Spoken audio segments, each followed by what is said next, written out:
तन्हा अकेला छोड़ने वाला, तन्हा अकेला छोड़ने वाले कोई न होता, आप न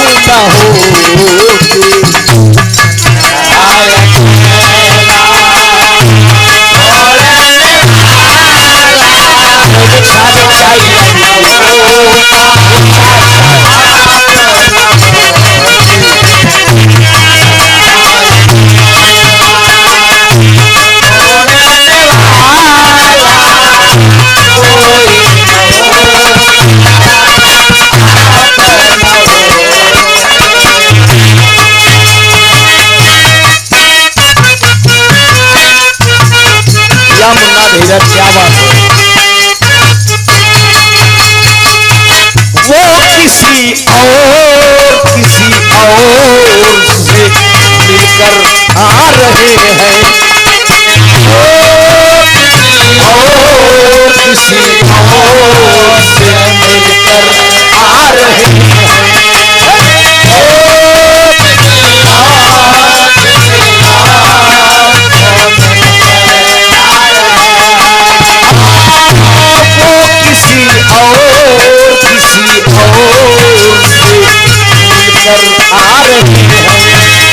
फिर भी हम क्या इंतजार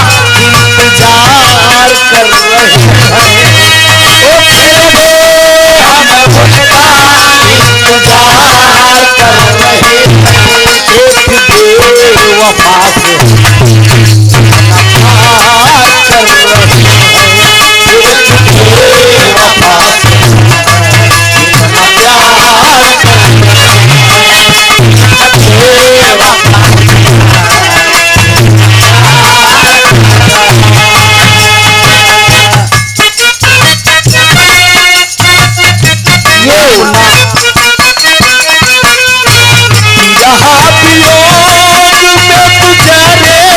रहे हैं, एक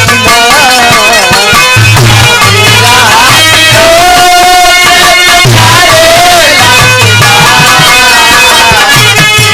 इतना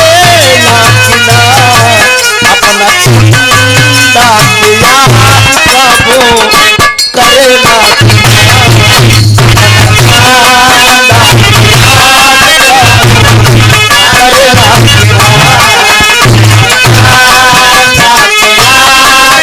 कर रहे हैं।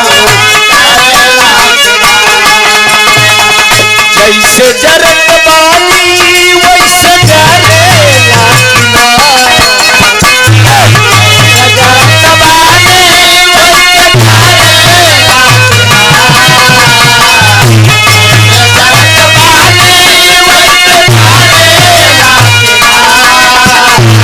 जरेला, जैसे जरत बानी वैसे जरेला, जैसे जरत बानी वैसे झरेला, अपना चिंता किया कबो करेला,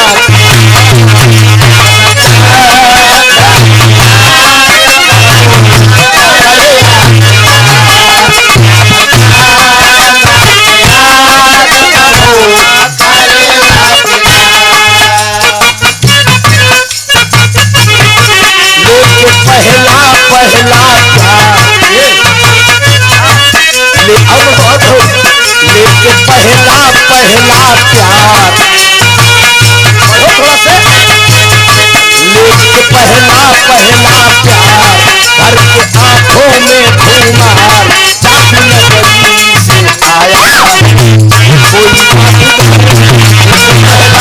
प्यार, जादू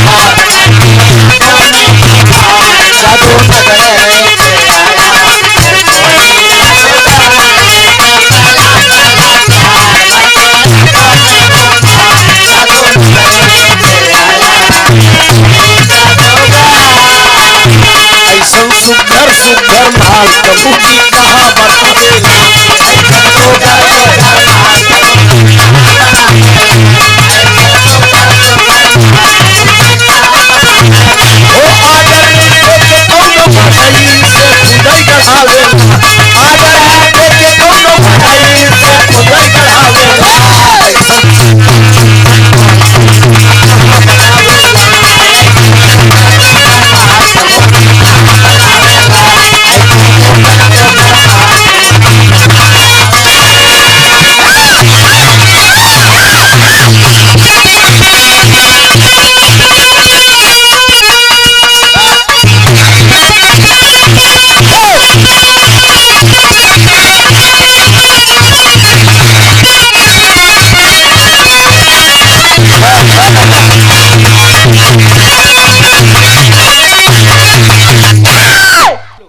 बढ़िया विरहा भी आप लोगों ने सुना मीरा जी से,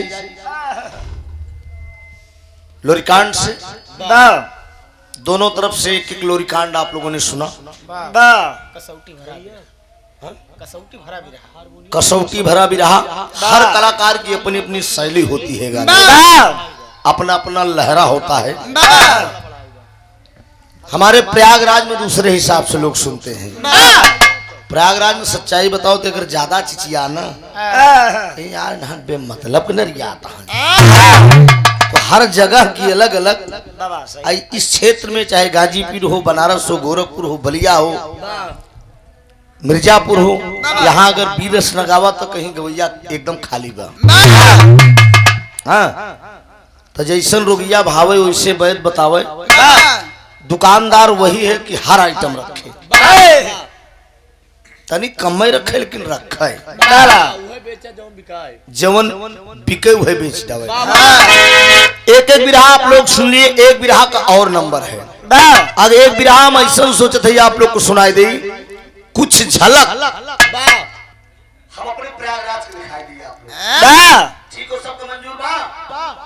हाँ, चूंकि मैं प्रयागराज से आया हूँ तो हर लाइन पे आप लोग सुन रहा लोरकी वगैरह सब चीज जो हमारे प्रयागराज की खाटी है। हमारे बुजुर्गों की जो थाती है, जो हमारी एक पहचान है। एक कई चीज खात खात आप लोग उबियाए जो हो गए। भोजपुरी धुन सुनत सुनत लगाए दो चुलिया में हुक राजा जी। दांत काट ले है राजा जी, इनका पता ना भाई। लगाई तो थूक राजा जी। वही रे जगह ये दांत काट ले। हाँ, कैसे न का चाट ले लें राजा जी। बता दो भैया। कलाकार एक गीत गाए कि चलल न जाला गोल लपटाला घाव बाटे ताजा जी ना। वही रे जगहिया दांते काट ले राजा। अच्छाई कोई कलाकार मंच पे नहीं बताता। किस समय का गीत है ये? किस समय का गीत है? क्या बात है? बुराई दुनिया बतावा था। काट लेला राजा कहे चाट ले लेना राजा जी। हाँ, ये उस समय का भाव है। कभी अगर कोई कलम उठाते हैं तो सोच समझ के। भाव उस समय का है जिस समय राजा हरिश्चंद्र का बेटा रोहित फुलवारी में फूल तोड़ रहा था।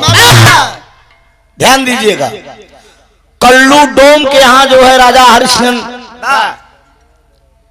शमशान पे मुर्दा रखाने का काम कर रहे थे। समझा? रोहित फूल तोड़ने गया था, वो फूल तोड़ रहा था। उसी समय सर पर आया, रोहित को डस लिया। राजा हरिश्चंद्र की धर्म पत्नी तारा पहुंची है, अपने बेटे की लाश लेकर गोद में वो चल रही है। आपके गुरुजी गाते हैं कि मूर्ख गवार क्यों तारा जला रही। विजयलाल जी, कई कार्यक्रम विजयलाल जी से मुझसे भी हुआ। मूर्ख गवार क्यों तारा जला रही, बिन कर दियो क्यों राज दुलारा जला रही। लेकर तारा पैदल, जरा विचार करिए आप, किस एक बेटे की लाश लेकर एक माँ कैसे चलेगी। उस समय का भाव है कि चलल न जाला। तारा लाश में उठाई है, चलल न जाला गोड़ लगता। चलल न, हम सिद्ध कर दे पूरा। एका क्यों नहीं बताते? बद्दू जी ने पता लगा ले। राम नारायण स्वामी, राम रहीम, राधे माई। कलाकार का मतलब है, कलाकार समाज का दर्पण होता है, पब्लिक के दिमाग का कंप्यूटर होता है। जो अच्छाई हो उसे भी बता देना चाहिए। ये उस समय का भाव है कि चलल न जाला गोड़ लपटाला घाव बाटे ताजा जी। सर्प काटा है, चलल न जाला गोड़ लपटाला घाव बाटे ताजा जी। राजा हरिश्चंद्र पूछ रहे हैं कि क्या बात है, तो तारा कह रही कि वही और फुलवारी में वही रे जगहिया दांते काट ले राजा। का क्यों नहीं बताओ बस दूजे ने पता लगा ले हाँ सब चाटत रहे कभी अब दुल्हन रहे बीमार नहीं रहुआ सटल रहे कितना मामला ही फंस गया रहा अरैल हिले बलिया हिले छपरा हिले ना गोरी लचके कमर सारी दुनिया हिले ना बेटा कुछ इलाहाबादी झलक बजाओ हाय हाय हाय हाय हाय रे सैया मिला बड़ा हल्का देखिए हमारे यहाँ के बुजुर्ग लोग गावत है लगाओ बेटा हाय हाय हाय रे झूलनी का रंग साचा हमार पिया झूलनी का रंग साचा हमार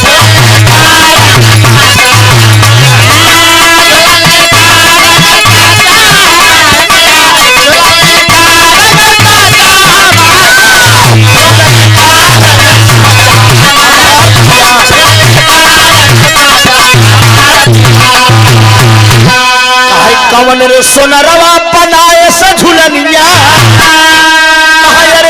अरे कवन रे सोनरवा अरे बनाए से झुलनिया अरे रंग पर नहीं काचा हमार पिया कौनो मेहरारू अपने सखी से बताओ कौनो अपने सहेली से कि ई बताओ सो हाय हाय रे झुलनी के रंग साचा हमार पिया कहे कवन रे सोनरवा बनाए से झुलनिया कहे रे कवन रे सोनरवा अरे बनवल से झुलनिया अरे रंग पर नहीं काचा हमार पिया कौनो नई नबेली दुल्हन ओकर बियाह भा और लौट के जब नैहरे आए तो सखी सहेलर जुट के अक्सर पूछती नहीं कि बतावा मतलब तोर दुल्हा कैसे रहन रम कलिया तो बतावत कि हाय हाय अरे सैया मिला बड़ा तोहरी की नहीं रहा हाय हाय अरे सैया मिला बड़ा हल्का भगवान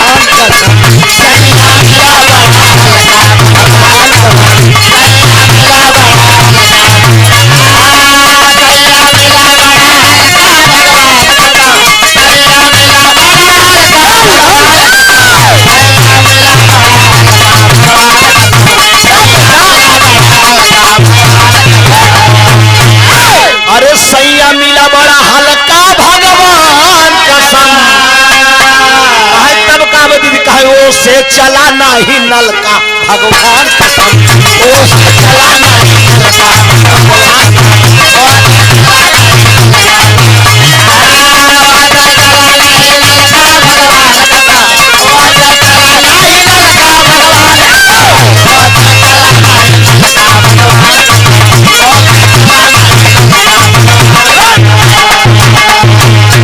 तमाम भाव कहे हाय हाय अरे उड़तई चिड़ैया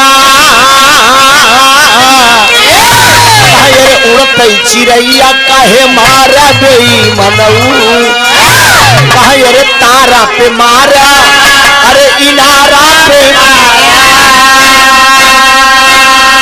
कहे अरे तारा पे मारा अरे दुल्हा अरे तारा पे मारा अरे इनारा पे मारा कहे खिड़की का बीच कहे मारा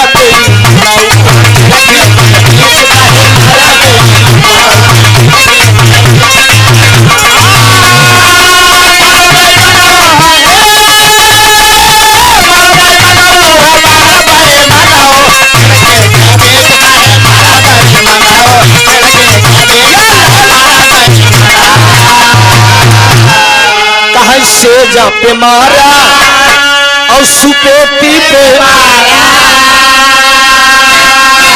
अरे सेजा पे मारा और सुपेटी पे मारा कहे लहंगा के बीच कहे मारा बेई मनऊ कोठा पे मारा अटारी पे मारा अरे कोठा पे मारा और अटारी पे मारा कहे घूंघटा के बीच कहे मारा बेई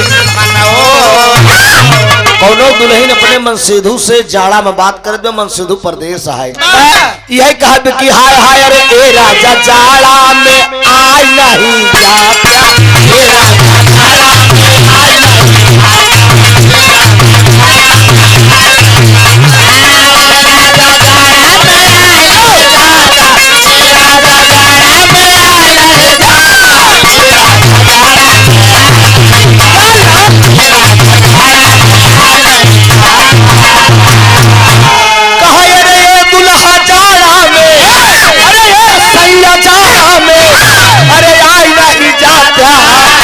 डबल रजैया ओढ़ाई नहीं जाता रजैया ओढ़ाई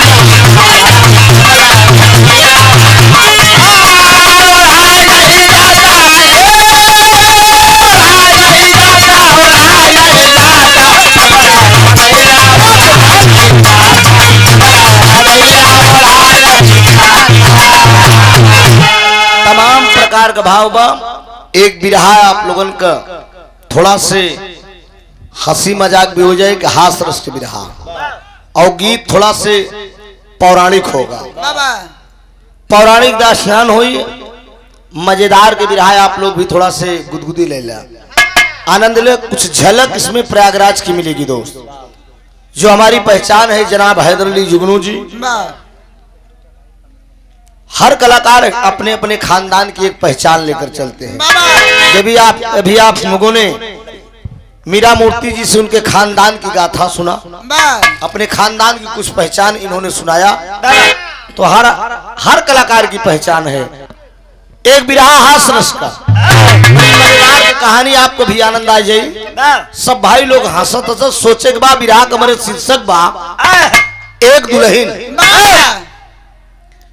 एक दुल्हन दुई दुल्हा। मेहरारू एक मनसेधु। अभी मामला कैसे बा भगवान जाने का। जरा आप लोग सुना, मजेदार कहानी मृतलोक में भगवान भोलेनाथ एक माया फैलाई दे। चलो बेटा।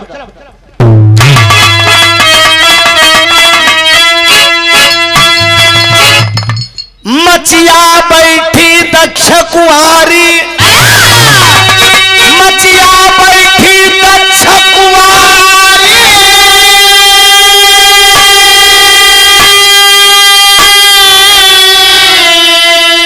कि अरे कहीं के बाहर को झारी,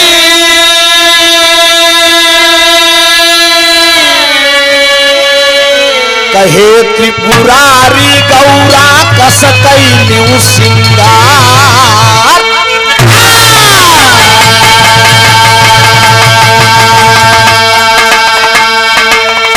हो रहे के बेला बा भगवान भोलेनाथ माता पार्वती दोनों प्राणी कैलाश पर्वत पे भोलेनाथ पार्वती के जगायन कहन दुल्हन तनिक उठा सिंगार पटार करा, चूल्हा चौका बर्तन करा, हम जंगल जाते घूम के वापस आवत है।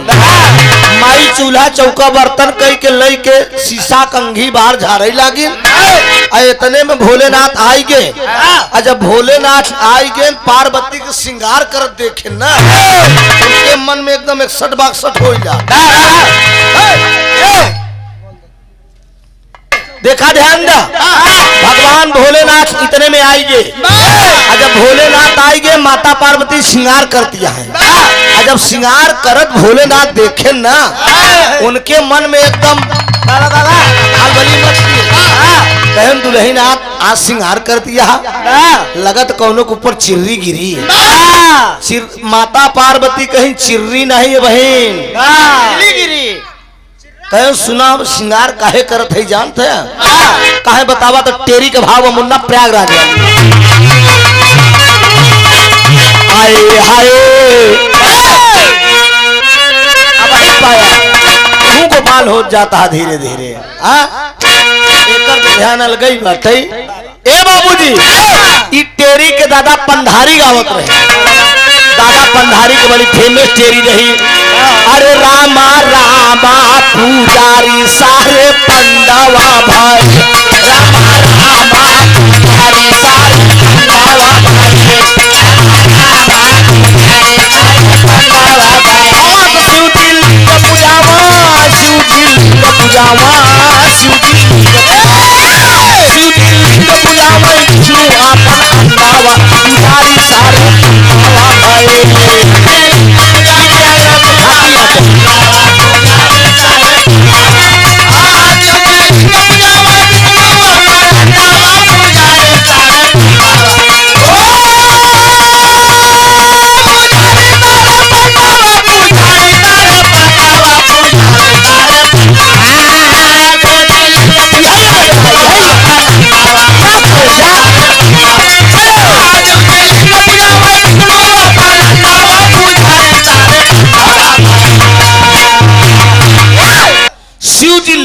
पूजावे।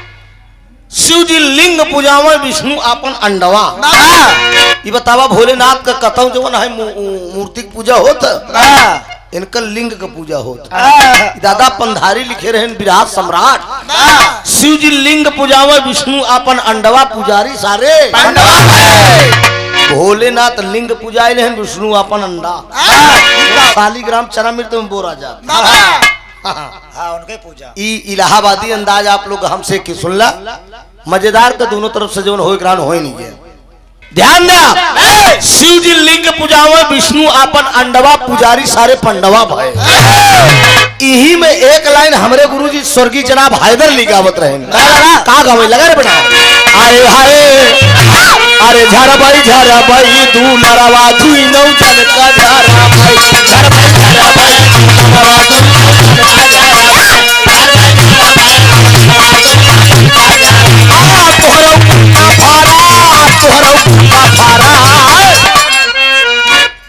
तुहरो बुरका बुरका समझा था आप लोग ना, दूसरे को जिन समझ जाए। तुहरो बुरका, अरे तो तुहरो बुरका फारम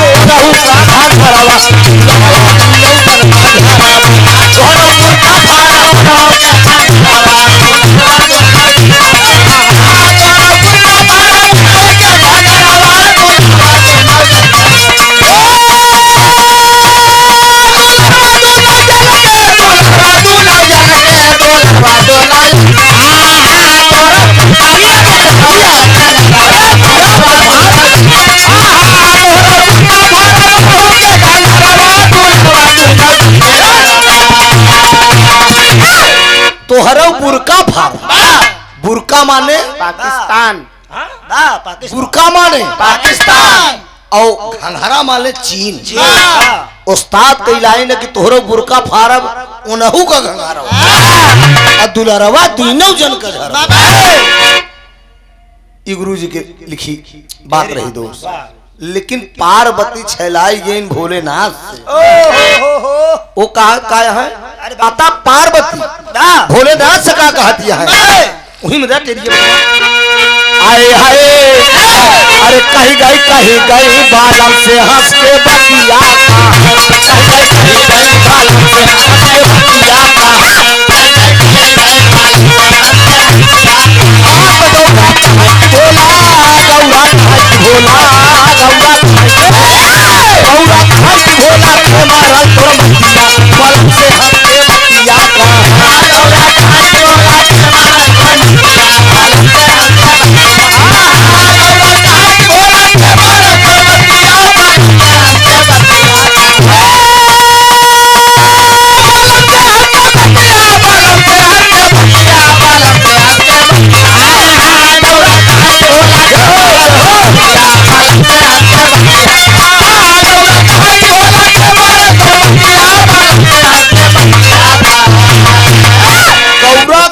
भोला के मारल तोर मथिया बलम से हंस के बतिया कर।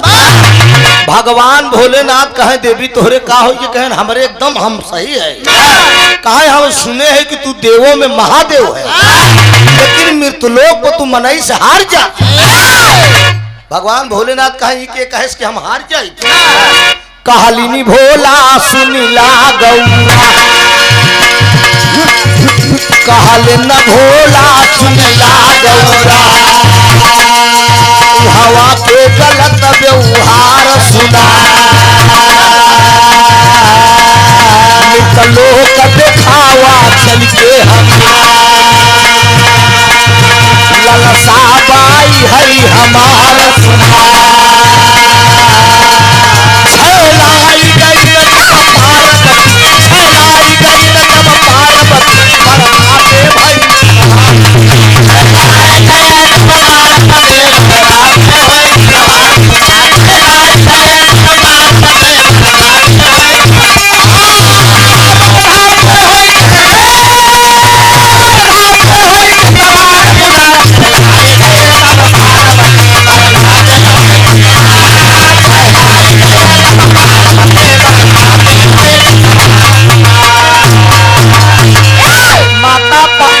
माता पार्वती छलाई गई और कहे हम जान दे दे, हम जान दे दे, अगर हमका मृत्युलोक न लिया चल गया मनई से कैसे हारत है का हमका दिखावा। भोलेनाथ का हवा खराब एकदम। अब मेहरारू को झटका जिक्र लग, समझा था ना, मेहरारू को झटका जिक्र लग भाई साहब जका समझ ल कि चाहे अब से चाहे तब से हाँ माता पार्वती एकदम छलाए गए कहन हम जान दे दे। ऐसने में भोलेनाथ करें का तुरंत ही नंदी बैल के बुलाएं कहन पट्टे आई जाए। नंदी बैल आए के कहन देवी आज एकदम नाराज हो गई। अरे मेरी घरवाली जब सोले फिल्म का गाना यार स्टेशन से गाड़ी जब छूट जाती है तो 1 2 3 हो जाती है।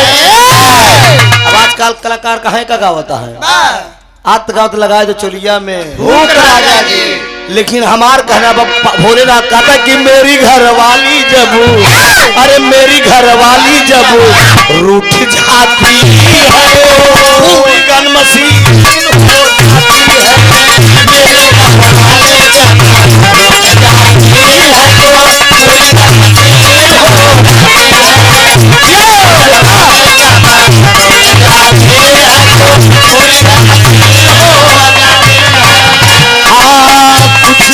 धनिया जब कुछ ना धनिया जब पाती है तो हरा मली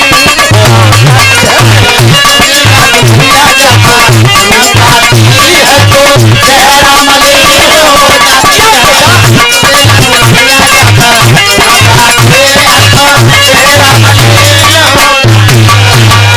भगवान भोलेनाथ नाराज हो गए। भगवान भोलेनाथ तुरंत नंदी बैल के बुलायन कहन पट्ठाइया। नंदी बैल आए के हाजिर कहन बोला प्रभु का बात कहा देवी आज मित्र लोग घूमे बेरे ऋषियानिया। अब भगवान भोलेनाथ नंदी बैल पे माता पार्वती के बैठाए जहन आगे अपना बैठ के पीछे।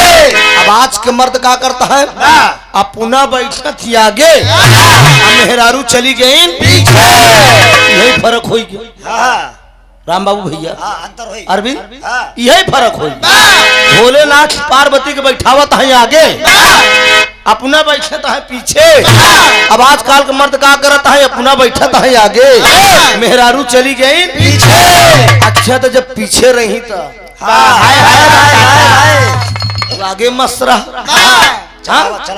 यार तू आगे बस तो पीछे मत, वो पीछे मत। ये बात रही ध्यान दे यार। माता पार्वती के नंदी बैल पे बैठा कि मृत्युलोक भोलेनाथ ले आएगी। अब मृत्युलोक ले आएंगे तो भोलेनाथ का कुल का नजारा अगर कई जगह दिखाई दे तो नहीं ठीक दिखाई दे कहन वही नंदी बैल का माया से गायब कही दे माता पार्वती के कहन कि तू सुगनी बन की ही डारी पे बैठ जा। महुआ के पेड़ में ही डारी पे तू बैठ जा हम जमन करब हमका करे दी ठीक बा। कहा सामने जमन 2 तल्ला का मकान दिखा दबा 4 गांव को माना जाना चौधरी लालचंद पाणे का मकान तब कहे अब पाणे गा है पोखरा में स्नान करे पढ़ाई न केली नहीं है कहे तब तू का कर अब देखा मेहरारू भाई साहब काठे को सबक नहीं बर्दाश्त कैसे। पार्वती कहे तू का करबे का बतावा कहे नहीं भी कहे तोहरे शंका भाई हम जवन करब करे तबे तोहका दिखाऊ करामात मृत्युलोक में ठीक बा। अब लालचंद पाणे पोखरा में स्नान करता है भोलेनाथ तुरंत रूप चेंज लालचंद पाणे वाला रूप बनाए है। एक से वैसे निकुरा वैसे चाल ढाल वैसे बोल चाल वैसे काठी बाढ़ी। अब बनाए के चौधराइन रोटी बनवे में जुटी रहे तब ले पहुंच गए भोलेनाथ। लालचंद पाणे बना कहा ए चौधरी ने अरे हम आई केवाड़ा खोला कहन के भैया के अरे कहन हम तुहार चौधरी। चौधराइन सोचत यहाँ की बहन ते नहाय के भाई अरे कितनी जल्दी नहाय के आई गए। जब चौधराइन के वाड़ा खोले तो भोलेनाथ लालचंद पाणे बना खड़ा कहा तई रोटी बनावे कि पंचायत में जाए के कवर खाए के जाए बड़ी जरूरी भी है जल्दी नहाय के आएगी। अब देख मामला फंस गया। अब हर चौधरायन रोटी बेलत है। अब भोलेनाथ लालचंद पाड़े बन के बैठ गए रजला हाय के और चौधरायन बने जाती हैं गाए जाती हैं खुशी में कि हाय हाय अरे कोई झरना कि अरे कोई झरना बतावई महाराजा वनवा पे आई चले कहे नार के बलमुआ के अरे मई का बखानऊ कहे अरे नार के बलमुआ अरे नार के बलमुआ अरे मई का बखानऊ अरे जवन दिया नहीं लिसाने सोई जाए नवा पे आई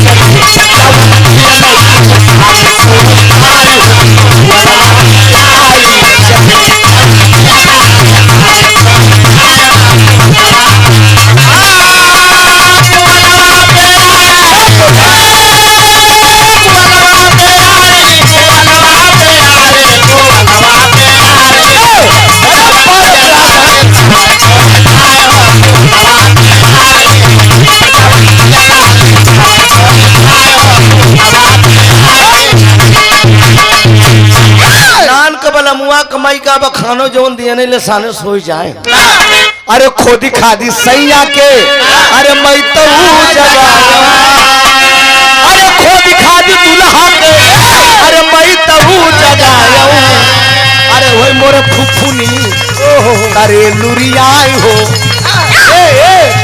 अरे मोरे फुफुनी अरे खाली लुरियाई हो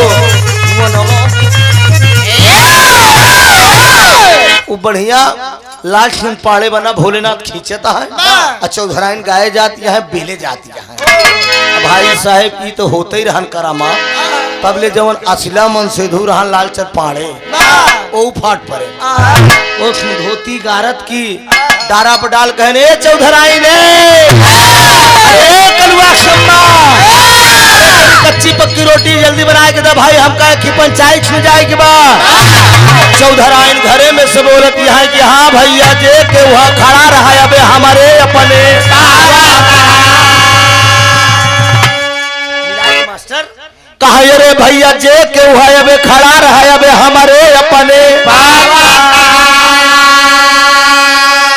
चौधरी सोचत है कि हमारे अपने के आए ई चौधरिया मार सनक गए कहा अरे हम तो चौधरी चौधरी कहे हाँ भैया कही दिन के जे के वहाँ खड़ा रहा अबे हमारे अपने लालचंद पाड़े जंगला से झांके देखें तो भोलेनाथ जना कोहबर में मुंह जुठा रही बैठा और खाए जाता लालचंद पाड़े कहनो समझिए लागत हमार भोलेनाथ कहे बारे मृत लोग बहनोई नहीं बनाए सार पहले बने दे कहा चला बड़ा बढ़िया ऐसी बात एक बात जान ले दो तीन रिश्तेदार बड़ा खतरनाक होता जैसे चुल घुसुरा सार चुप चुल घुसुरा आंगन बटोरन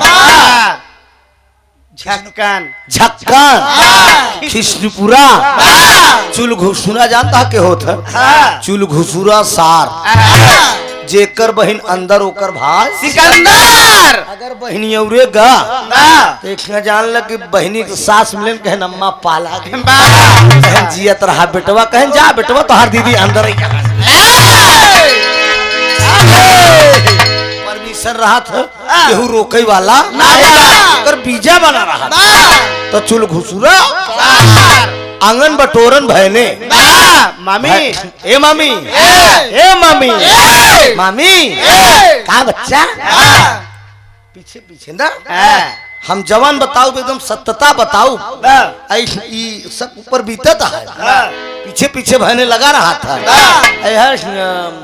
खिसनपुरा फूफा का यार फूफा कहन का रे तोरी बहनी के बेटा लागू बेटवा देख का फूफा यार चुप है लोग अब भाई झक्कन झक्कन के होता जाता समधी समधी अगर समधियाने गए न कितना बुढ़ाई जाए, लेकिन दाढ़ी बूढ़ी बनवाए किसी बैठा रही यार, और ताकि यार मोर समधिनिया नहीं दिखा, कौन समधिनिया दिखाएगी ना कहीं कस दादा। अरे अब न देखा कम से कम, अब तो बुढ़ाई गया है। अरे कहीं का बे, अबे तो हम तेरे मौसिक राख तो झक्कन समझी, समझे? हाँ, आई भोलेनाथ बैठा कोहबर में जना मुंह उठा रहे, लालचंद पाड़े सोचता है कि हमार सारा ही है, तो वह होत काबा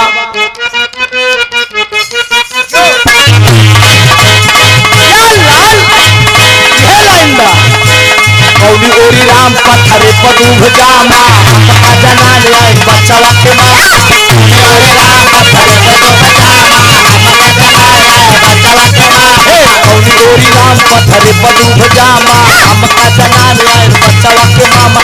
अरे हो मोरी सावर सावर सावर गोरिया, हो जना बनावा चटकार, अरे हो मोरी सावर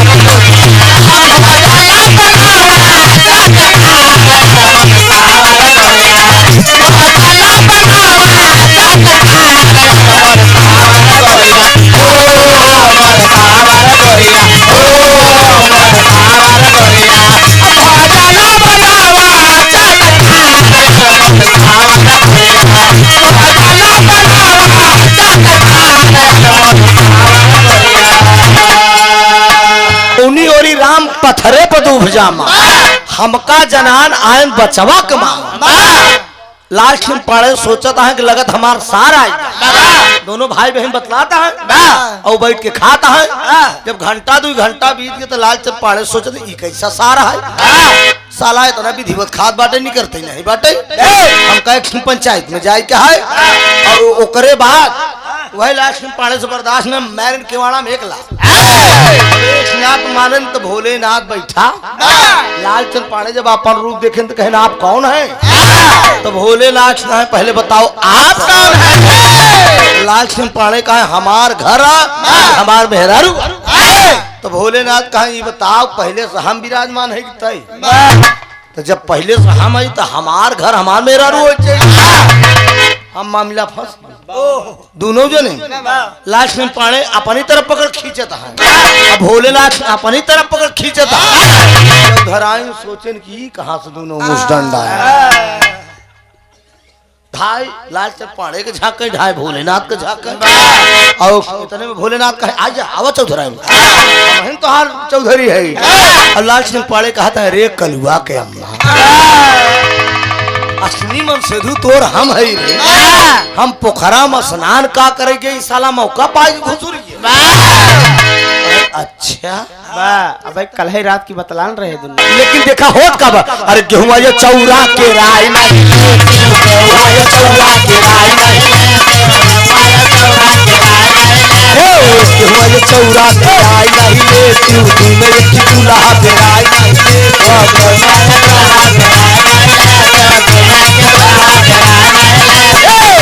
चौरा फेराई नहीं ले, मेरे दूल्हा फेराई नहीं ले। अरे हो मोर सावर सावर सावर गोरिया, हो जना बनावा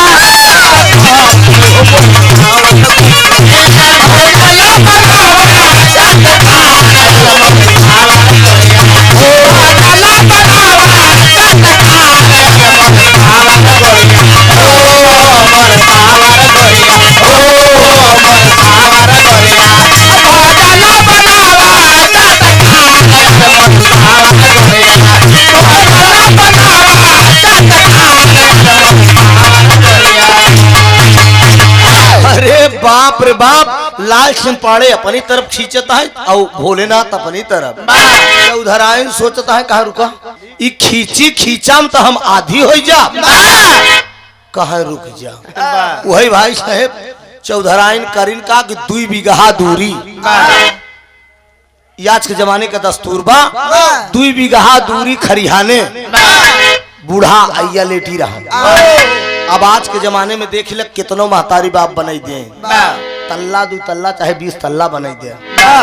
लेकिन उनके नसीब या तो खपड़ाई या तो पन्नी डाल के या तो सरपत लगाई के मतलब उनका महल में रहाई के एक जने खिया गए हम 3 तल्ला मकान रहन जो हमके कस भैया सामने एक मड़ही पन्नी के डाली रही हम पूछे कस सरकार ई का बात आटई तो कहा हमरे माई बाबू रहा थी हमके इनका यार इतना बड़ा बिल्डिंग है नहीं रख सकता कहा इनका सांस फूलत ए भैया कहा बतावा 2 बीघा दूरी सास सैया लेटिया है ऐसने में पहुंच गए चौधराइन कहीं अम्मा गजब हो कहन का भदुलहीन कहन सही सही बताऊ अम्मा ये बतावा कि तोहरे कई बेटवा है दुल्हन 35 साल भी आ भय हो कब हो सवाल नहीं करूं आज पूछत हूँ कई बेटवा है कहा हमारे लालचंद पाड़े अकेला और कई ठीक कहा अम्मा नाराज न हो एक आठ ठीक हूँ अरे हरिओ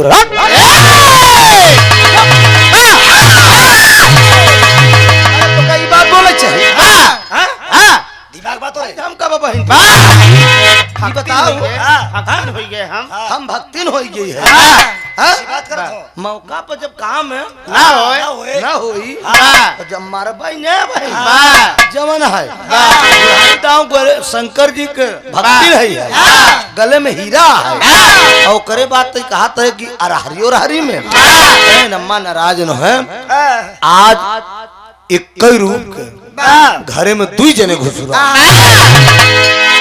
तो चौधरा सासैया कहते तैके को बुलाए रही हो कहन अगर तू भोलेनाथ के भक्ति रहो तो हम विष्णु जी की भक्ति रहो हम के का बुलाए रहे चला घरा में देखा चौधराई बूढ़ा या चल दी लमका सरौता भोला जाफरानी सुपारी सुरती गुलकी सुपारी एकदम कतरे गुलकी सुपारी जा रहा था तू को कुछ नहीं भोला नक्का जाना किस्मत में लेके उतरा रहे मुँह चमड़ा पीट गोलकी नहीं जानते अच्छा कोनो चीज गोल पाई जब तो कैसे करबे बराबर बराबर पढ़े लिखे तो है ये नहीं तो ऐसे न बैठे ही रह बैठे गोलकी सुपारी लमका सरौता लेहे कतरे अब बाबूजी दोनों गाले पान भरे एकदम भच भुच मारा चलिए आप इतने में भोलेनाथ दूरिये से कहन अम्मा पाला जियत रहा बेटवा जिया कहे कस कहे माई बताओ काल तक बीमार रहे जो 7.5 रुपये की दवाई ले जाए रहे ठिकान यहाँ की नहीं कहन हाँ बेटवा हम तो ठीक है अब असला मन से धू जमन बहु सोचत कि है दवाई तो हम ले आए रे साला पहले से कतरे पड़ा बा ऐसने में सासैया कहता है कहीं सुना हम ऐस न माना हमारे बेटवा दहिने गोड़े के दहिने जंघा 1 रुपया लक्षण और जेकर होई वही हमारा असली बेटवा भोलेनाथ पहले खोल के दिखा देख भाई देख अब लाल सिंह पाड़े सोचता है कि है दाग तो भगवान हमारे इस सरवा काजनी कहाँ से करामात करत बात बूढ़ा या कहने रे बाप हमार तो दिमाग चकराए ये कहत क्या है अरे मोर प्यारी दुल्हन अरे मोर प्यारी दुल्हन उस्ताद हैदर जुगनू की वर्जनल है बाबूजी अरे सिया दुलारी बिटिया अरे सिया दुलारी बिटिया नैहर नगरी रही कुमारी सिया दुलारी नैहर नगरी रही कुमारी सिया दुलारी बिटिया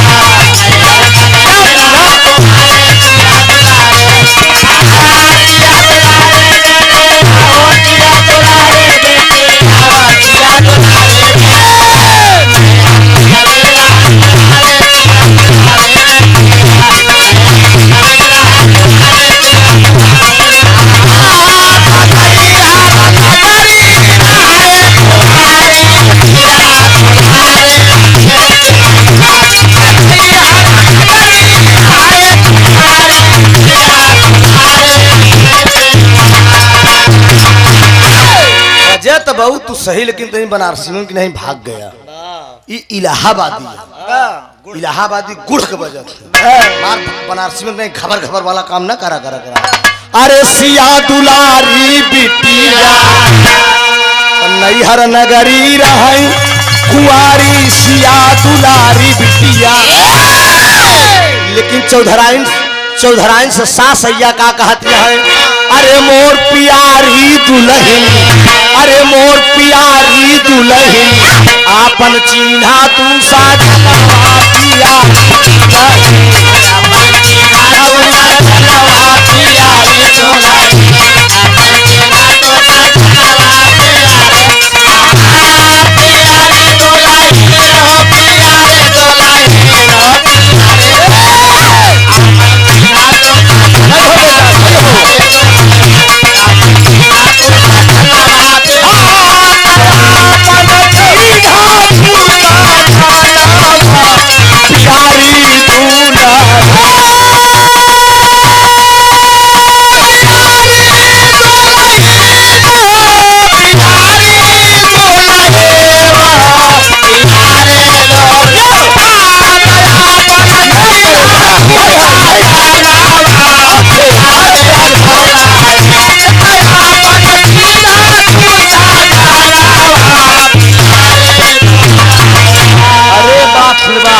ई बात अय्या करत हैं कहने दुल्हन हमरे बस का नहीं भी तोहार मन से धू पहचानब एका बिटिया तुहिन पहचान सकतू। सास अय्या चली गई खरिहाने लेटे तब चौधराइन सोचत यहाँ कि भगवान दिन तो बीती अब रात कैसे बीती। जब गुरुजी खाए पी के जब फिट हुई तो दोनों अंधेर कह दी तब दोनों जमन मार करी इनका झेले पैसे हम दू मन से धूक। अब चौधराइन वही खियाए पियाए के दोनों मन से धूक माया में पड़ी है कि भगवान जाने कवन हमारा असली अटे एक रूप रंग के हैं और दोनों को खियाए पियाए के एकदम फिट करेगा। और उसके बाद देखी बेड़ा रहा एक बेड़ा निकाले के बाद देखी कमरा रहन भुसौली वाला वही कमरा में लग गई दोनों चौधरी कमरा में लग गई केवाड़ा बंद करी केवाड़ा बंद के कहे बहुत मारा ये दोनों जने में बताए दिया कि असली मन सेदू हमार। तो भोलेनाथ कहे हम पहले से आए रहे तो हार असली तो हमें नहीं सकी थी। अब लालचंद पाड़े कहा था कि रे कलुआ के अम्मा सही विश्वास कर तोर असली मन सेदू तनिक पोखरा में स्नान का करे चला गए साला मौका पाए क्या घुसुर गया। हाँ चौधराइन कहीं अच्छा तू है और एक हाथ है कि हाँ भाई चौधराइन का सुना कुछ हम पूछे चलते ही दोनों जने से जे सही सटीक जवाब दे दी वही हमारा असली मन से धू। और चौधराइन पूछत क्या है भाव बा यही तरच के लाइन की हाय हाय झूलनी उतार ले बैधनिया झूलनी उतार ले बैधनिया कहे कुआ नहीं पे भारई बुकनिया झूलनी उतार ले बैधनिया कुआ नहीं पे भारई बुकनिया झूलनी उतार ले बैधनिया कुआ नहीं पे भारई बुकनिया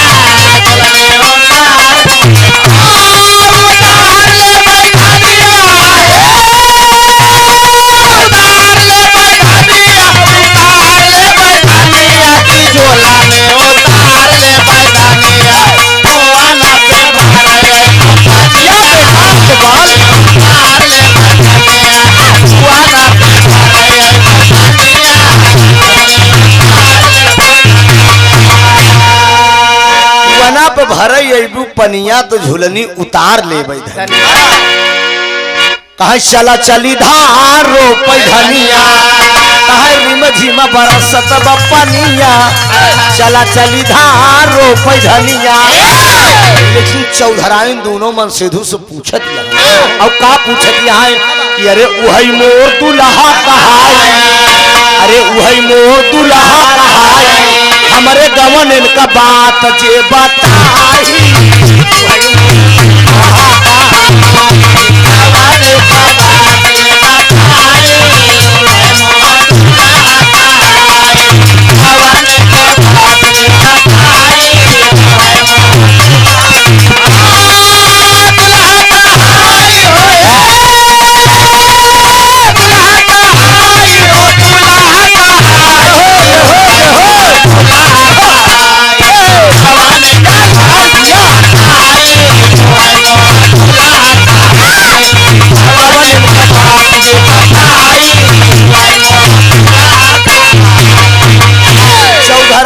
पूछत यहाँ दोनों चौधरी से कि हमरे गवने का बात जे बताई वही मोर दुल्हा कहाई। तो असिया मन सेधु का नंबर लग गया लालचंद पाड़े का। काहे बतावा अच्छा ही बतावा इतना दिन केका याद होई कि कब हमार बियाह भरान कब सुहाग रात भरान। अभी चौधराइन पूछत यहाँ कि दोनों मन सेधु मामका जल्दी बतावा कब हमार बियाह भरान कौने दिन हमार सुहाग रात भई रहे। मामला फंस गया साला। असिया मन सेधु लालचंद पाड़े का नंबर पहले लगा बा और कहत का है कि 11 का महीना रहा रानी माना बतिया 11 का महीना रहा रानी माना बतिया 11 का महीना रहा रानी माना बतिया अरे बिहाई के लैयावा ऐ सवार वाली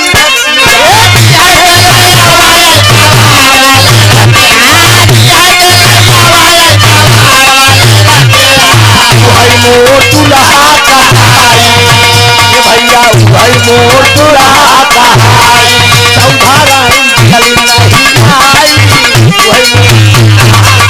भाई चौधराइन चली नहीं आई भाई मोर दुल्हा कहाई दुल्हा कहाई हो दुल्हा कहाई हो दुल्हा कहाई भाई मोर दुल्हा कहाई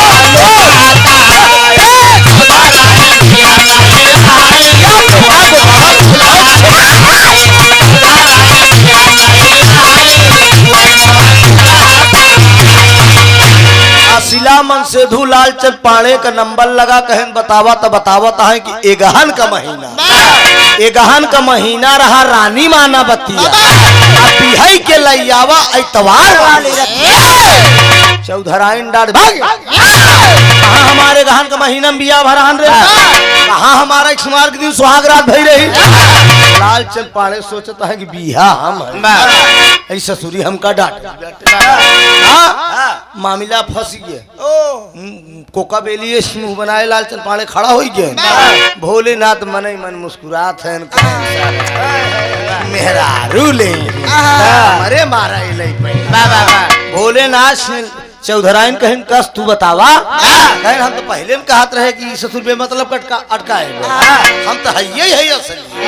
भोलेनाथ कहता है सुना दुल्हन अरे फागुन का महीना रहा रानी माना फागुन का महीना रहा रानी माना बतिया फागुन का महीना रहा रानी माना बतिया अरे बिहाई के लैयावा सुमवार वाली बिहाई के लैयावा सुमवार वाले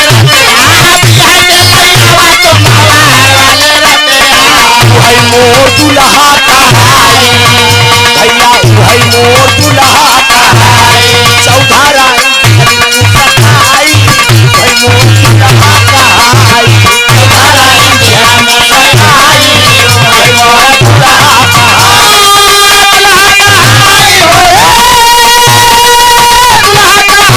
हो दुल्हा कहाई हो दुल्हा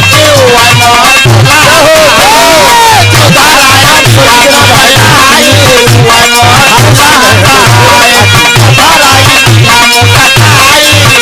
मोर दुल्हा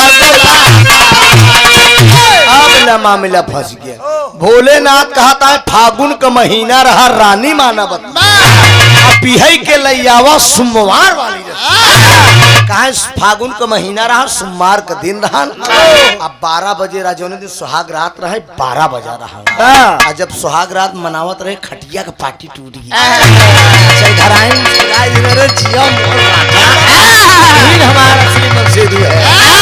अब भोलेनाथ हाथ पकड़ ले अच्छा तो जब भोलेनाथ हाथ पकड़ ले मन सेधु कितना कमजोर हो दुनिया में सब कुछ मांग लिया सब कुछ मांग ले मिल जाए मेरे दोस्त लेकिन क्यों क्यों मेहरारू मांग के देखे मन सेधु कितना लय मटहा रही सही कहा क्यों दे का नाम रहा जग्गू यादव। जग्गू यादव 100 मुठ भाई चरावत रहे ने और जंगल में भाई सब कान्हे पर लाठी धरे रहे चनैनी चूड़ी गावत रहे। अब भाई और से आप लोग चनैनी सुने हैं ना लुड़की सुने हैं लेकिन देखा ये हमारे प्रयागराज वाली है कतर कतर कौआ बोले राम जी का बगिया सीता का बोलावारे कतर कतर कौआ बोले राम जी का बगिया सीता का बोलावारे तोड़ ने हुआ पता में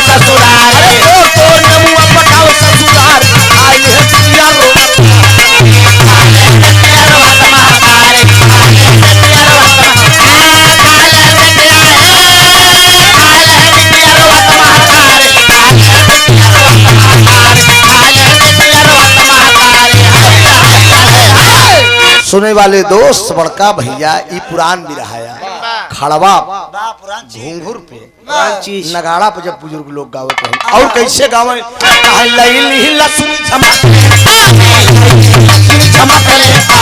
भुवरी भैंसिया कबोले एक शेर दूधवा सवाव से एक शेर दूधवा सवाव से पानी लगे बजरिया में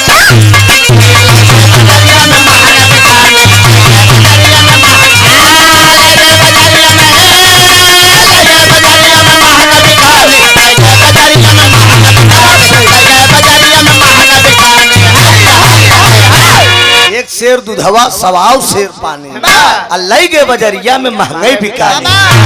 और दादा राम कैलाश गावत रहे इलाहाबाद के हमरे 3 चीज बिरहा में बहुत फेमस रहन दो बाबूजी हैदर अली के झटका बाबू राम कैलाश का लटका एक बुजुर्ग कलाकार हमारे यहाँ कहें लालजी लहरी के फटका तीनों बहुत फेमस रहन। उस्ताद हमरे हैदर अली गावई कि गईले ससुरारी हो गईले ससुरारी अरे गईले ससुरारी बन के दुल्हवा लहाय रहे न कहुआ कि गईले ससुरारी बन के दुल्हवा कि गईले ससुरारी बन के दुल्हवा हम एक ठीक कमाल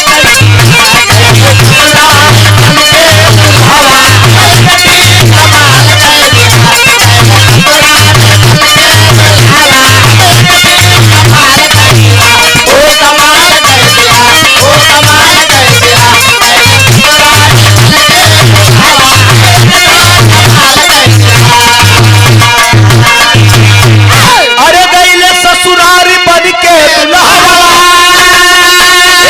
अरे काका हम एक कमाल हो कमाल कही दिया अरे छोटका सरवा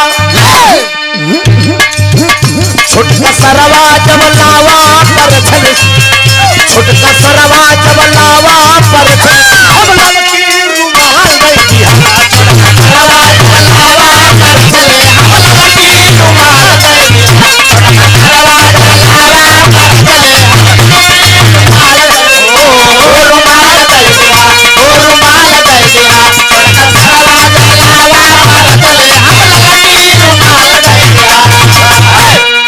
छोटका हाँ एक छीने छोटका सरवा जब लावा पर छले तो हम ललकी ई हैदर उस्ताद के झटकाया अब बाबा राम कैलाश में लटका दादा कुर्ता के टोक पकड़त रहे नहीं से कहा सुनने वाले दो बड़का भैया दुल्हन पेरा था जैसे भैंस की नजर आवत बड़का भैया जैसे भैंस खूंटा पर चारा कर पेरा कहीं जन राजा जी यही है जना दुल्हा जी यही है अरे आज बड़ेरी बोलई आगा हो जना राजा जी यही है आज बड़ेरी बोलई आगा हो जना राजा जी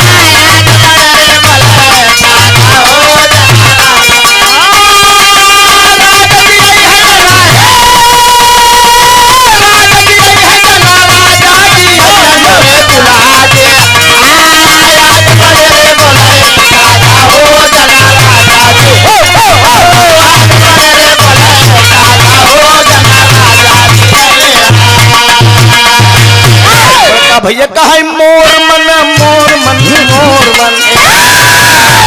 अरे मोर मन सजवई से लागा हो जना राजा जी है दादा गाँव कहो अरे धीरे में चलाए बबुआ अरे धीरे में चलाए बबुनी धीरे में चला मालिक दिहे बा जवनिया धीरे में चला दादा गावत रहे तई बाबू राम कैलाश का लटका और लाल जी लहरी के फटका हाय हाय हाय हाय हाय हाय लगाओ क्या बात है। ये हमारे इलाहाबाद के एक धरोहर अधर बंदिश छंद का कहरा का बहुत ज्ञान है उन्हें। अब तो अस्वस्थ हो गए हैं इस समय। पूर्वांचल का कोई भी कलाकार हो, वाह हर कलाकारों से कार्यक्रम लाल जी लहरी का हुआ है। फर्क इतना है, लहरी का ये काम है कि जवाब देना और जवाब लेना। वो शायरी भी रहा गाते हैं, आप जो गाएंगे वो आपसे गाना पकड़ के गाएंगे। जहां से वो शुरू कर देंगे बंद कर देंगे, वहां से आप गाइए, और जहां से आप बंद कर देंगे वहां से वो गाएंगे। बिरहा जगत के प्रेमियों, उनका बोलने का अंदाज देख लीजिए, मैं आप लोगों को बता दे रहा हूँ। मन तले बुद्धि, बुद्धि तले आत्मा। बिरहा जगत के प्रेमियों, मैं लाल जी लहरी हूँ। क्या कह रहे हाय हाय हाय हाय, ऐसे हाय हाय निकल जाता है। हाय हाय अरे न आना बुरा है,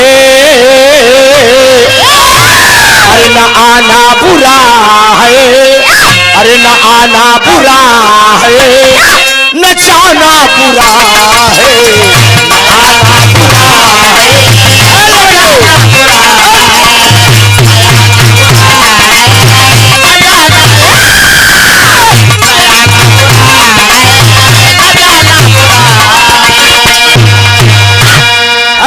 अरे न आना बुरा है और न जाना बुरा है।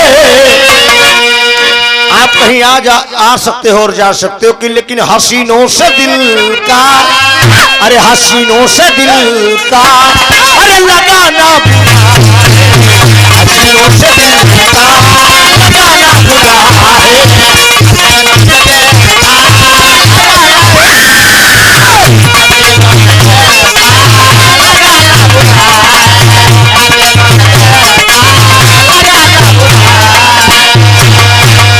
जी चाहता है, अरे जी चाहता है, अरे पकड़ लूं मैं बाहों में मेरी जान, मगर सोचता हूँ ये जमाना बुरा है। ये लाल जी लहरी का लाइन है। हाय हाय हाय हाय अरे अबई गदेला बाटना, लाल जी लहरी का लहरा है दोस्त।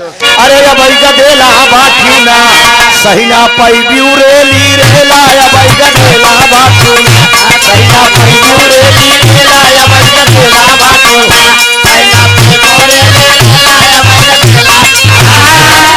कवि जी की इच्छा बा, देखा एक लाइन और गावत रहे। हाय हाय अरे अबई भतराशिन बाटूना, ए अबई भतराशिन बाटूना, घूम के आयु मथुरा काशी, अबई भतराशिन बाटूना, घूम के आयु मथुरा काशी, अबई भतराशिन बाटूना, घूम के आयु मथुरा काशी, अबई भतराशिन बाटूना, अबई भतराशिन बाटूना, अबई भतराशिन बाटूना, घूम के आयु मथुरा काशी, अबई भतराशिन बाटूना, घूम के आयु मथुरा काशी, अबई भतराशिन बाटूना। कहन की लहरी हुई गईलन सन्यासी, अबई भतराशिन बाटूना। बहुत प्यार करते हैं पतोहिया से हम, बेटवा न राखी तो राख ले। लेकिन दादा राम कैलाश एक लाइन गावे, कहे माघ बीता पुष बीता बीता ये गाना, माघ बीता पुष बीता बीता ये गाना, माघ बीता पुष बीता बीता ये गाना, लगतई फगुन पिया लैया गाना, रोज कथा मोरे लागे तोय खरे गाना, लहुरी न नदिया रे लहुरी न नदिया, लहुरी न नदिया बोला था बोला, नाही भैया आएगा न पानी के बहाना, बाहर पूरा भैया बात है, अरे बाहर पूरा भैया बात है।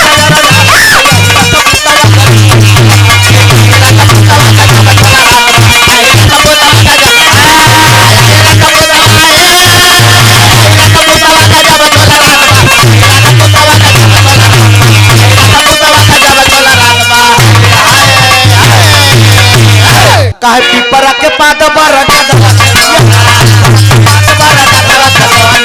तोरे लागी का दक्षिणा करवाना, पर के पात पर और तोरे लागी का दक्षिणा करवाना, हंगारे जान फुके रावे नहीं जान, अरे बाल रे फुके रावे नहीं जान, अपन भतार का मिलावे नहीं जान, अपन भतार का मिलावे नहीं जान, अपन भतार का मिलावे, अपन भतार का अपन भतार का मिलावे नहीं जान, अपन भतार का मिलावे नहीं जान, अपन भतार का मिलावे नहीं जान। तमाम चनैनी चूड़ी जग्गू दादा गावत है। इतने में पड़ाइन काकी पहुंच गई। और जब पड़ाइन काकी पहुंच गई कहन ए बड़कू तू चौधरी है ना? कहन हाँ हाँ हम चौधरी है। कहन काम ऐसा रहा है कहें कि हमरे जिंदगी में एक बेटवा लेकिन एक कई रूप के आज घरे में घुसरा है। कहा तो तोरे तो खाली लालचंद पाड़े अकेले यहाँ न कहा हाँ बड़कऊ यही तब सोच बा लालचंद पाड़े न अकेले है लेकिन आज दू ठीक घुसुर गया। कहा कोनो बात नहीं बा जा गांव में ढिढोरा पिटाई दे कौनो बगिया उगिया बा कुआं हुआ बा कहन काशी नरेश के सिरधरी में 2 बीघा का बगिया बा अब काशी नरेश के हाथे के बनवावा 10 हाथ चौड़ा कुआं बा।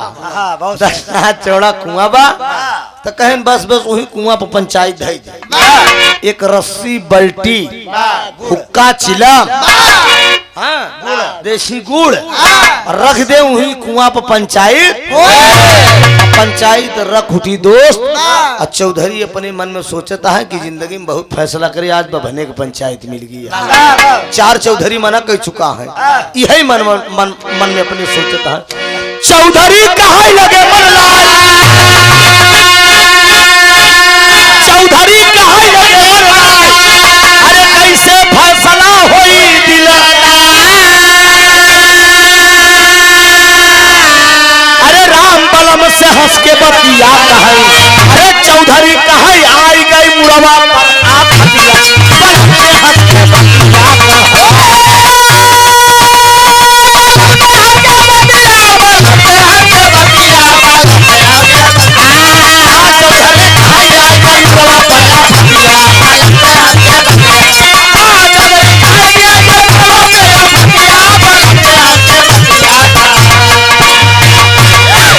एकदम करीब बाबूजी चौधरी पंचायत करे चल रहे जग्गू दादा यह पंचायत बदी गई। काशी नरेश के बगिया में पंचायत रखी गई। तमाम चौधरी इकट्ठा हैं। इतने में जब जग्गू दादा पहुंचे तो कहने पड़ा इनका की कहन कहा कहन पहले दोनों बेटवा बुलावा। अब दोनों चौधरी आए कुआं पर हाजिर खड़ा कहन अब चौधराइन को बुलावा। चौधराइन आई गई। चौधराइन से जग्गू दादा कहता है कि इन्हन दोनों में से तू अपन असली मन सिद्धू पहचान नहीं पाती है। चौधराइन कहे रे बाप रे जब पहचान ही पाई तो इतना दुनिया का मेला का करे लागे। जग्गू दादा कहे कौनो बात नहीं आज असली मन सिद्धू को तोहरे पहचान लेकिन तबले पढ़ाइन काकी को बोलाइन कहे नहीं बतावा आज के रात तुहार पतो रही कहाँ हम दोनों में तो नहीं नहीं भड़को अपने लगे लगे कहीं चला तब खैरियत पूरा बात कह देते हैं सारे का ऐसा बा। जग्गू दादा सोचते हैं कवन दिमाग लगाई अब भगवान के दिन से तनी निको ठीक रहे हैं। एक आँखी के फ्यूजे रहे एकदम। जग्गू दादा कहन ए भाई एक काम करा कहन का कहन ही पंचायतिया में तनी 5 जने उठ जाता है यार तुम लोग नहीं यार अच्छा पंचायत कर पे बैठक जा तो है लोग नहीं कहे ये हुआ पंचायत की बात रही ही कहे नहीं पंचायत में तनी 5 जने उठा 5 जने उठ के तैयार और जब 5 जने उठ के तैयार तो लई गए आड़े में। दुनिया कहा जी कि दुनिया आगे पंचायत करत है कनवा पीछे ले जा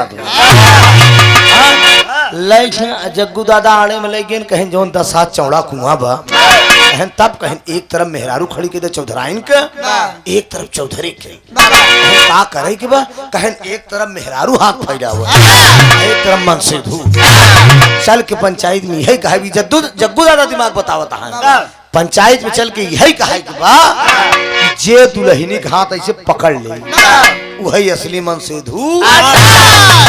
5 जने का जानत रहा जे ना पकड़ पाई वो असली आई गए। पंचायत में 5 पंचून जो ना सुनाई दे फैसला कि भाई देखा मेहरारू को हाथ जे पकड़ ली वही असली मन से धू। अब सबसे पहले लालचंद पाड़े का नंबर लग गया। जब लालचंद पाड़े का नंबर लगा तो एक तरफ चौधराइन खड़ी भाई हाथ फैलाइन 1.5 हाथ और एक तरफ लालचंद पाड़े हाथ फैलाइन सात हाथ कुआं खाली। दू लौडे पहुंचे धाई के हाथ आट के केहनी आए शरण मेहरारू ले लेकिन बांध देन ओकरे बाद लालचंद पाड़े कहने कि इंडिया टॉप मेहरारू जाता सारे मरते ऐसे भोलेनाथ कहन कि कस काभा जग्गू दादा कहे बस हाथ पकड़ा मेहरारू तो भोलेनाथ कहनी तो हमारे भाई हाथ खेल वो तनिक फैले हम धई के लट अब चौधराइन खड़ी भईन कुआं को कही और हाथ फैलाइन 1.5 हाथ चौधराइन 1.5 हाथ फैलाइन आई भोलेनाथ कहा करता है फैलावत 8.5 हाथ अकेले ठेल दे जब 8.5 तक 8 हाथ अकेले ठेल दे जग्गू दादा कहे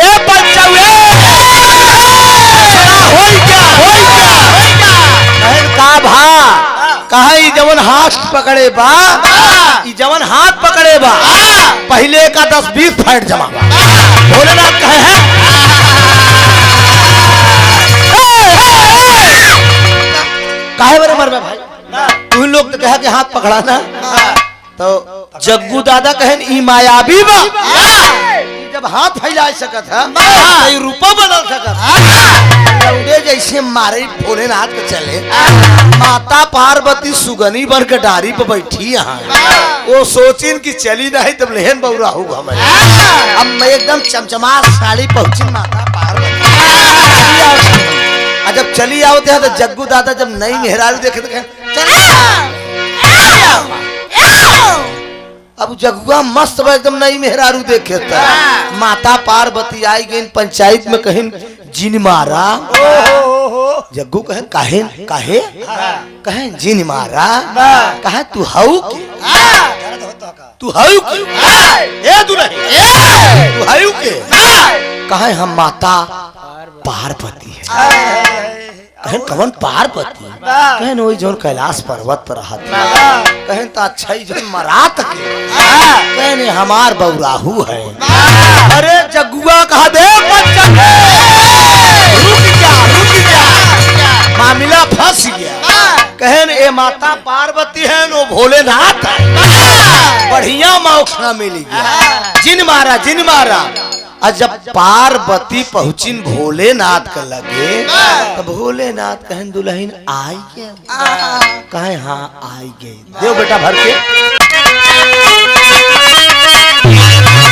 हाय हाय अरे मोती रही गुजरिया कहे एक बेरी फेर जाना चारिया अरे मोती रही गुजरिया एक बेरी फेर जाना चारिया अरे मोती रही गुजरिया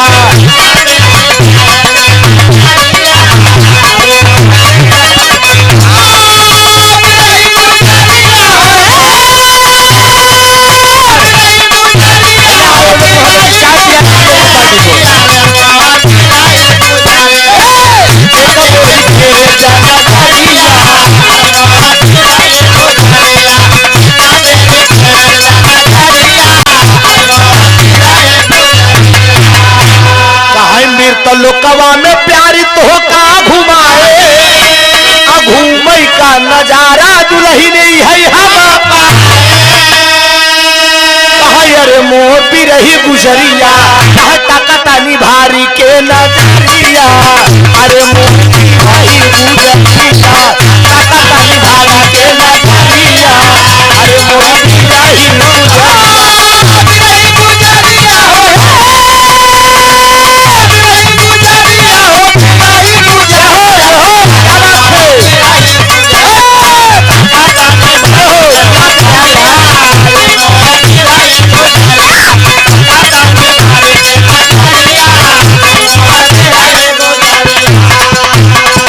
भगवान भोलेनाथ माता पार्वती से कहन दुल्हन देखो यही मृतलोक मनुष्य सबसे बुद्धिमान प्राणी है हम लाख जतन करे लालचन पाड़े वाला रूप धैलीन तबो हमार जान बचा मनुष्य कितना बढ़िया जुआड़ी होती देखा जुआड़ कह के पकड़ ले ना कितना बढ़िया लहान तहान बैठ के पकड़ लेन हमार बात। आखिर एक बात माता पार्वती भगवान भोलेनाथ अपने असली रूप में आए और जब जाए लागे बाबूजी कैलाश पर्वत पे तो जितना पंचायत करे वाले चौधरी रहन पैर पे गिर गए, कहन स्वामी गलती माफ करिए, कहन जाओ गलती माफ है, कहना भाई यहाँ तो कुछ दे के जा प्रभु, कहन जाओ मैं आशीर्वाद दे रहा हूँ आप आज से आप लोग जहां मेरा नाम लेकर पंचायत करेंगे वो पंचायत सफल होगी। से मसल निकल के दोस्त, जहां पंच उही परमेश्वर, जहां पंच उही जहां पंच उही परमेश्वर दोस्त, जहां पंच वही परमेश्वर। पंचायत कितनों बटरी रहा है लेकिन 5 ही पंचून की मान होती है। 5 पंचून जो निर्णय ले लेते हैं समाज में आए लोग बताए देते वही मान्य होता है। अब बाकी बटुरा रहा कोनो मतलब निकले वाला। 5 ही पंचून के अंदर परमेश्वर का वास होता है। भगवान भोलेनाथ माता पार्वती कैलाश पर्वत पर जब अपने रूप में जाने लगे तो हुआ क्या, हाय हाय अरे हंसी खुशी से तू न ऊपर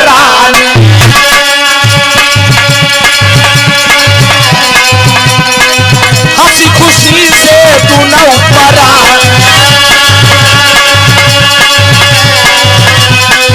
घर में लूटई मौज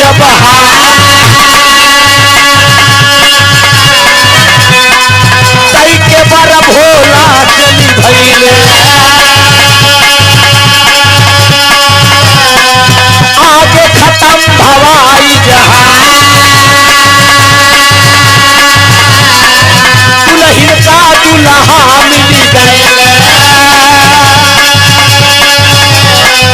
इच्छा पूरी भासर का स्वामी गीतानंद जी कहिए, स्वामी गीतानंद जी कहिए तारे राधो राधा, स्वामी गीतानंद जी कहिए तारे राधा